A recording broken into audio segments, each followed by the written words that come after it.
मालिक हमार कोई दिल बना कि टाइम से चला दिए है ना आ तू ही के रख दिए तू हम उतना लेट हो गए हम मालिक 5 गो बातों हमारे को बोली मालिक तो डरे लगा तो मालिक काम मत जा करे त्रिभुवना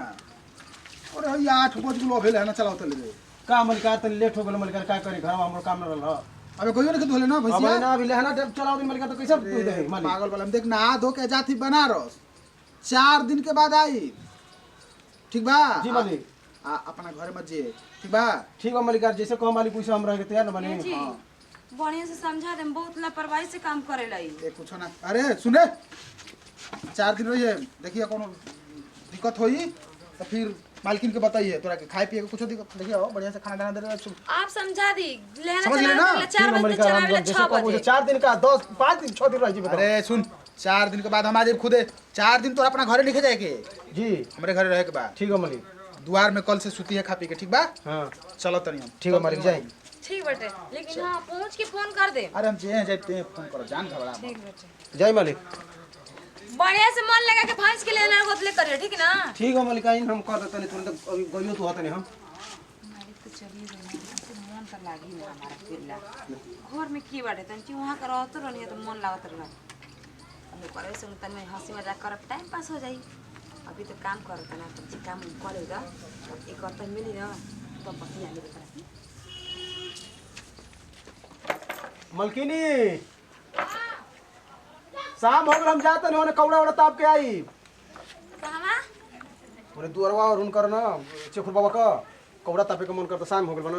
अच्छा तोरा ज्यादा मन करला कौड़ा तापे के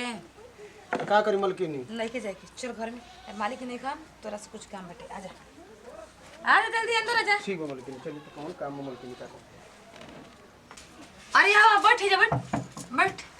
तेरा से कुछ काम बटे अरे बैठे बा ना मलकिनी का कहते नहीं अरे क्या कहते नहीं बैठे यानी को नौकर कैसे आपका मलकिनी साथ बैठ सकेला ना मलकिनी ऐसा मत कौन बात नहीं के तू हमरा करके नौकर हम बैठा तो ना बैठा ये बैठ अरे छुओ तो ऐसे बैठ जैसे लगता कि फूल ना हटे जो मुरझा जाए बैठे जा एगो नौकर मालकिनी के सामने बैठाई तो मलकिनी का हो जी नौकर इंसान ना होला नौकर भी देखे अरे मालिक देख लिया तो एको जियत ना देखे मालिक नहीं खन मालिक गोलवन 10 दिन खाली अरे आज यह 3 दिन हो गेला जाई कौन बात नहीं कि आज ये हम जवाब देने हम बैठा तो ना बैठ बैठ ओही मलकिनी कता ना जाना ता के हे भगवान सही आदमी के नौकर तो नौकर होला ई कुल कहां गरीब आदमी का नसीब होता मलकिनी जानते ना नसीब नहीं कि हम बैठा तो ना बैठ जा बैठ बैठ बैठ ठीक है मलकिनी देखी देखम कुछ ना होई ले बैठ ई कहां गरीब मजदूर आदमी के नसीब होता का मलकिनी होल कुछ भइल ना एकदम जुड़ा गुनी मलकिनी आपका बेड पर बैठ के अच्छा बेड पे बैठ के जुड़ा के मलकिनी तनकी सुती है हां काहे ना एकदम सुजा अरे हम मना नहीं तुम करते सोचत नहीं कि मलकिनी कह दिया तुम तनकी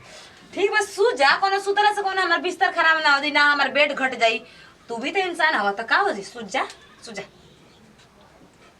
अरे सुजा ना हमरा के ठीक है मलकिनी आप कहत हैं तो हम सूत जाते तन हां सुजा हे भगवान लगा तो कबो बिछाना तो मिले के सुते के का भाई बैठबो करबा कुछ बात करे अरे मलकिनी एकदम जान जी कहां ई कुल गरीब मजदूर के ई कुल नसीब में मिलता ई हाँ नहीं के मिलत ना मिली कमाईबा तो जरूर मिली आजकल के जमाना में कोई नौकर नहीं के रह गइल पहले ई बतलावा मन ना लगेला हमरा घर के काम करे में का हां अगर फोन करे के आजकल 2-3 दिन से आवत नहीं खन घरे मालकिन ने एकदम क्वेश्चन बड़ी ई घर में गने तो ही मना लो करन के कौन घर में काम करता है एगो घर रही तब ना हम पता करते कि कौन घर में घुस के काम करता ना उनकर के तंचियो ना बुझा लगे घरे बाल बच्चा बाटे के ओकर तन देखभाल करे के बाकी ना खाली दिन भर जब देखा तब मालिक कि नहीं के घरे घुसल रहे ना मालकिन हम का करे हमरा तो डर लगता कहां बनी ए मालकिन बेटा तो खुला बाटे घुसी के ना घुसी अब जाता नहीं घुस जाता नहीं देखो तनी कहां गइल बनी वहां के मालकिन जान दिन मलकिनी कहबो तो हमनी के गरीब आदमी के कुल बिछौना पर सुते के ना एकदम हम स्वर्ग में चल गनी एकदम बेड पर सुते जान के उम्र के स्वर्ग में जाला तू जिंदा दिन जे पहुंच त गली ना स्वर्ग में पहले ई बतलाओ तारा लड़का फेंके कगो बना का कही मलकिनी हमर लड़का 3 गो बना 3 हो बेटा तब तो बढ़िया बाटे। बेटी तो नहीं किसे ना कि शादी करे के टेंशन रही, कमाइल कर और खाइल कर। ठीक है मलकिन यहाँ पे कि ना हमारे जिंदगी पार घाट लगा तो जब खोजता ना मालिक तब आके अपन लेना पानी करता नहीं। हाँ वही समय परिवार चलता। कौनो बात नहीं कि मालिक नहीं कहन तो हम बानी ना, अगर तन में पैसा कम मिली ना तो हमरा से कहियो हम दे दी तारा के बेसी। देखी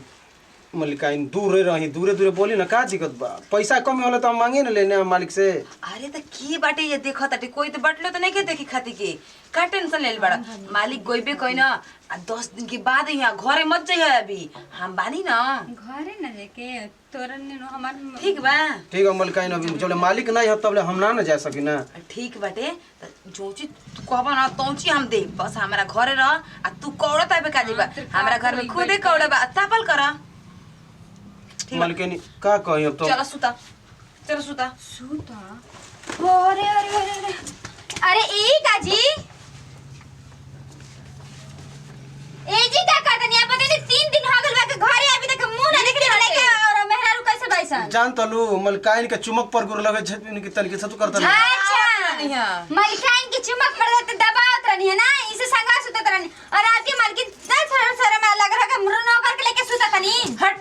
थोड़ा जबान संभाल के बात कर ठीक ना। मालकिन हम कह रहे थे जमात संभाल के पहले बात करते रहे लेकिन आप नहीं कर रहे। नौकरानी नहीं रहा मालकिन बनने की कोशिश मत कर ठीक है। हां मालकिन नौकरानी के दायरे में रह के हम चुपचाप रहने लेकिन आप ना हम चुपचाप हम कहीं कहा हम मर्द 3 दिन से घरे नहीं किया हमरा का पता है अब पेजी के गुल खिला दे छी सुन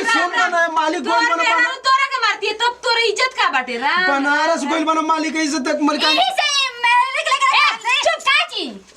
हटे पैसा से काम कराए ना बिना पैसा का जल्दी ना चाहिए ना पैसा अपन मर्द के देवर के पास भेदा। अच्छा चली तरफ पहले नहीं तो करे के जी काम हमनी के ना चाहिए पैसा हमनी के इज्जत से जियन जाए से गुलामी देवे को मालिक देखे जा मलिकाइन हे भगवान बतलावा एगो नौकर हो रहला तो सोचनी है कि तनी मन बहला ले बुकार से ओकर ते मेहरारू एकदम बड़का खो गई है बिया आग के ज्वाला नियन भभक गइल है राको तो कुछ देख ना लेलसिया गलती के करम बा हमारे मन बा अयनी अंदर तो केवड़िया काहे के खोल के छोड़ देनी है। जांच न कि हमारा पास पैसा बाटे ना त हजारों उनका ने नौकर यहाँ से आ जाए यहाँ से गइना त जास